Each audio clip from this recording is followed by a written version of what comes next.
یہ 256 قبل مسیح کا چین ہے، ایک ایسا چین جو صدیوں سے مختلف ریاستوں میں بٹا ہوا ہے۔ جنگیں، سازشیں اور طاقت کی کشمکش نے سلطنت کو کھوکھلا کر دیا ہے۔ زاؤ خاندان جو 800 سال سے چین پر حکمرانی کر رہا تھا اب بہت کمزور ہو چکا ہے۔ حقیقی طاقت اب ان جنگجو ریاستوں کے ہاتھ میں ہے جو ایک دوسرے کے خلاف لڑ رہی ہیں۔ لیکن شمال مغرب میں ایک ریاست چین تیزی سے ابھر رہی ہے، ایک ایسی ریاست جو سخت قوانین، مضبوط فوج اور بے رحم حکمت عملی کے ذریعے باقی تمام ریاستوں کو اپنے قدموں میں جھکانے والی ہے۔ لیکن چین کے حالات ہمیشہ سے ایسے نہیں تھے۔ یہ وہ سرزمین تھی جہاں فلسفے پروان چڑھے، جہاں کنفیوشس نے حکمرانی کے اصول بتائے اور تاؤزم نے فطرت اور ہم آہنگی کا درس دیا۔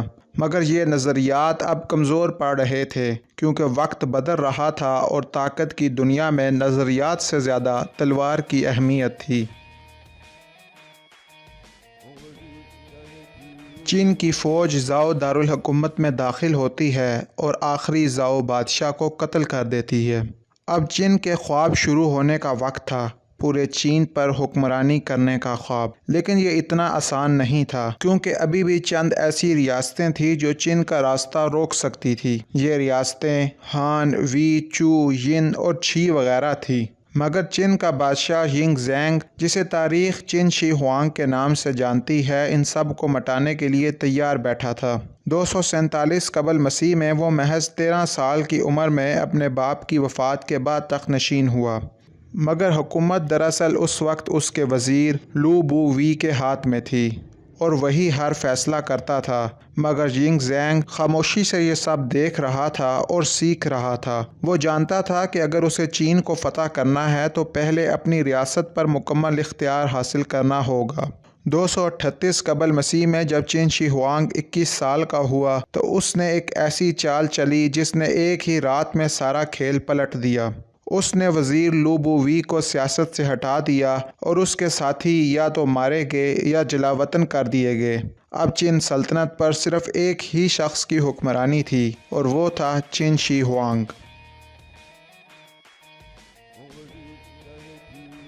لیکن طاقت صرف تخت پر بیٹھنے سے نہیں آتی، طاقت جنگ سے آتی ہے۔ چین فوجیں آگے بڑھی اور سب سے پہلے 230 قبل مسیح میں انہوں نے ہان ریاست کو فتح کیا۔ اس کے بعد ایک ایک کر کے باقی تمام ریاستوں کو بھی فتح کر لیا اور پورے چین کو ایک ہی شخص کے زیر سایہ لے آئی اور وہ تھا چین شی ہوانگ، جو متحد چین کا پہلا شہنشاہ بنا۔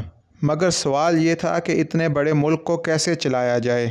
چین شی ہوانگ نے اس کے لیے 3 طاقتور وزارتیں بنائیں۔ پہلی تھی سول اتھارٹی، جو سلطنت کے روزمرہ کے امور و انتظام سنبھالتی تھی۔ دوسری تھی ملٹری اتھارٹی، جو فوج اور جنگی معاملات پر نظر رکھتی تھی۔ اور تیسری تھی سینسریٹ، جو حکومت کے تمام افسران کی نگرانی کرتا تھا اور کرپشن کرنے والوں کو سخت سزائیں دیتا تھا۔ چین ریاست میں کرپشن ناقابل معافی جرم تھا اور اگر کوئی عہدیدار رشوت لیتا یا قانون توڑتا پایا جاتا تو اسے یا تو زندگی بھر کے لیے سخت مشقت میں ڈال دیا جاتا یا پھر موت کے گھاٹ اتار دیا جاتا۔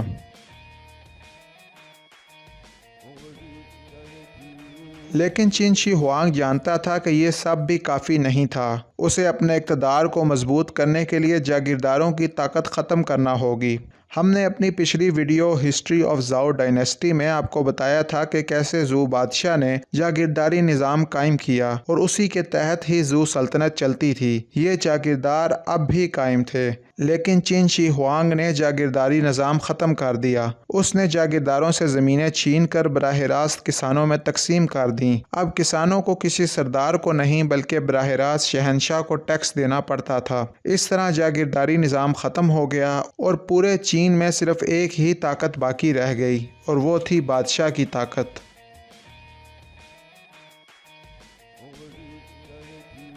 مگر ریاست میں اس کے علاوہ بھی مسائل موجود تھے۔ چین شی ہوانگ نے جب چین کو متحد کیا تو اسے اندازہ تھا کہ صرف جنگیں جیت لینا کافی نہیں۔ اگر اسے اپنی سلطنت کو قائم رکھنا ہے تو لوگوں کی سوچ، ان کی روزمرہ کی زندگی، ان کے کاروبار اور یہاں تک کہ ان کی زبان تک کو ایک ہی نظام میں ڈھالنا ہوگا۔ مگر سب سے بڑا مسئلہ وہ خیالات تھے جو اس کی سخت حکمرانی کے راستے میں رکاوٹ بن سکتے تھے۔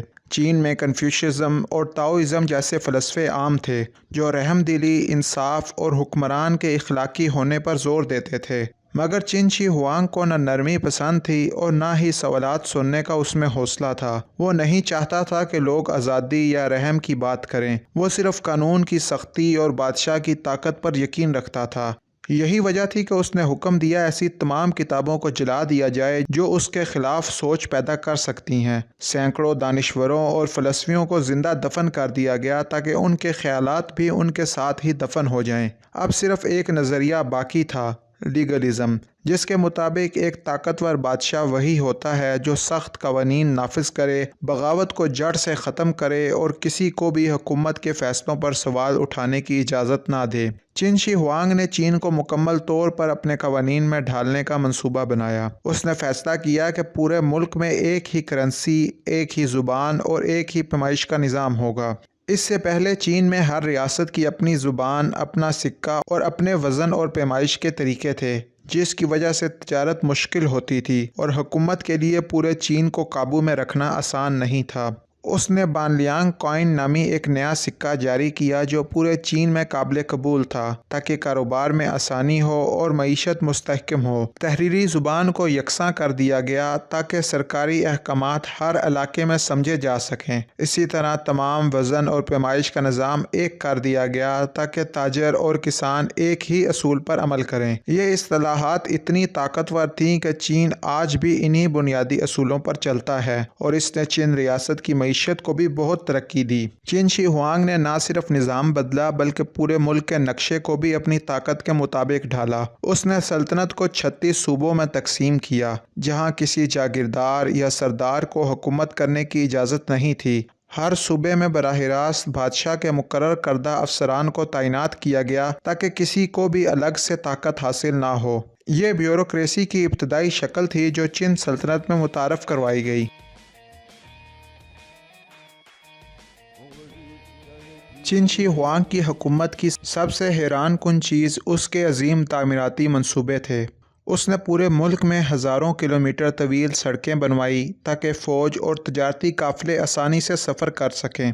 اس نے کئی نہریں کھدوائیں، پل بنوائے اور اس کا سب سے بڑا منصوبہ عظیم دیوار چین کی تعمیر کا تھا۔ شمال کے خانہ بدوش قبائل اکثر چین پر حملہ کرتے تھے اور چن شی ہوانگ چاہتا تھا کہ ان حملوں کو ہمیشہ کے لیے روکا جائے۔ اس نے ہزاروں مزدوروں کو زبردستی دیوار کی تعمیر پر لگایا اور یہی وہ دیوار تھی جو بعد میں عظیم دیوار چین بنی۔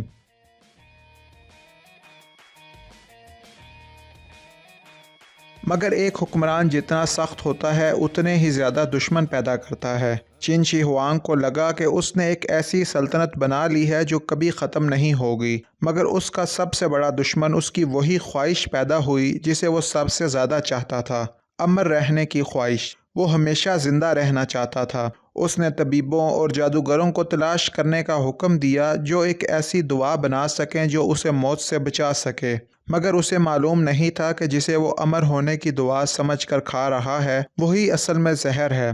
کہا جاتا ہے کہ پارا یعنی مرکری سے بنی دوائیں پینے کی وجہ سے اس کا جسم آہستہ آہستہ زہر آلود ہو گیا اور 210 قبل مسیح میں ایک سفر کے دوران اچانک اس کا انتقال ہو گیا۔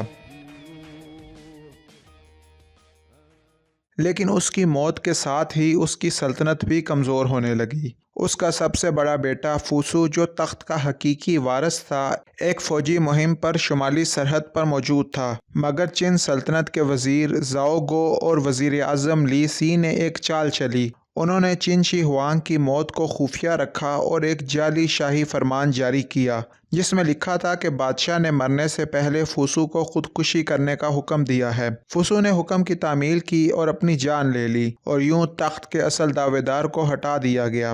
اس کے بعد چن شی ہوانگ کے بیٹے ہو ہائی کو شہنشاہ بنا دیا گیا جو ایک کمزور اور نااہل حکمران ثابت ہوا۔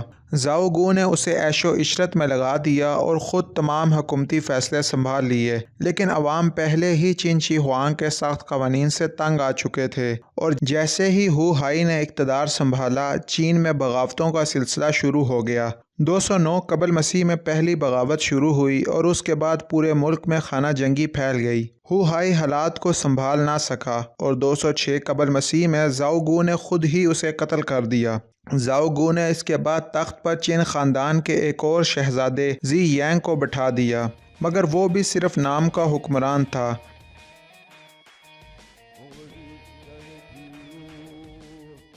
آخر کار لیو بانگ اور دوسرے باغیوں نے چین سلطنت پر حملہ کر دیا اور دارالحکومت کو فتح کر کے چین خاندان کا مکمل خاتمہ کر دیا۔ یوں چین شی ہوانگ کی قائم کردہ طاقتور سلطنت صرف 15 سال میں ہی تباہ ہو گئی، مگر اس کا بنایا گیا نظام اور کی گئی اصلاحات چین کی تاریخ کا حصہ بن گئی، جو آج بھی کسی نہ کسی شکل میں موجود ہیں۔ چین سلطنت کو ختم کرنے کے بعد جنرل لیو بانگ نے ایک نئی سلطنت کی بنیاد رکھی جو ہان ڈائنسٹی کہلائی۔